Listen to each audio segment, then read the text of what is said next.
আসুন আমরা অদৃশ্য এই শত্রু ভুলে গেলে চলবে না। এখন আর কোনো রাজনীতি নয়, সময়ের সাহসী কাণ্ডারি শেখ হাসিনা নেতৃত্বে বিজয়ী হই। সুনামির মতো বিধ্বংসী আলোড়ন তুলে ভারত কাঁপছে, কাঁপছে আমাদের প্রিয় মাতৃভূমি বাংলাদেশ।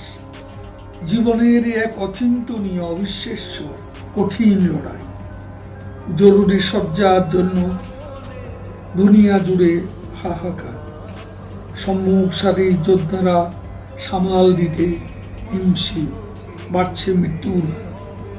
কত আপন মানুষ এরই মধ্যে চিরদিনের মতো বিদায় নিয়েছে এই আলো ছায়ার সুন্দর পৃথিবী থেকে।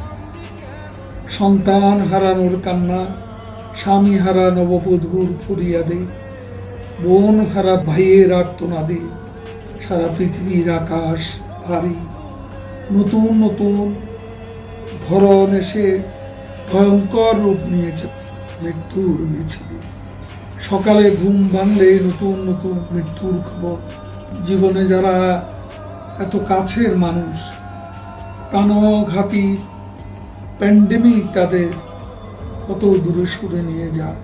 আপন মানুষেরা কাছে পেড়ে না, দূর থেকে কেবল নিশ্চিত শূন্যতা, হৃদয় ভারাক্রান্ত হয়। বাড়ছে কর্মহীন বেকারদের দীর্ঘ মিছিল, বেপরোয়া মানুষদের ছুটন্ত মিছিল। চোখে পড়ে প্রতিদিন প্রধানমন্ত্রী শেখ হাসিনার আন্তরিক আহ্বানেও উপেক্ষা। নানা ফাঁক করে শহর থেকে গ্রামের দিকে অনিশ্চিত অভিযাত্রার যেন বিরাম নেই। অপ্রয়োজনে ঘোরাঘুরির প্রবণতাও অপ্রতিরোধ্য।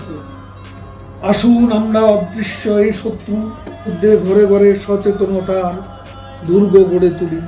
সম্মিলিত শক্তি দিয়ে আসুন আমরা প্রতিহত পরাজিত করি সময়ের সাহসী কাণ্ডারি শেখ হাসিনা নেতৃত্বে বিজয়ী হই। ভুলে গেলে চলবে না, এখন আর কোনো রাজনীতি নয়, এখনকার রাজনীতি হচ্ছে সচেতনতা দুর্গ গড়ে তোলা, প্রতিরোধ করা।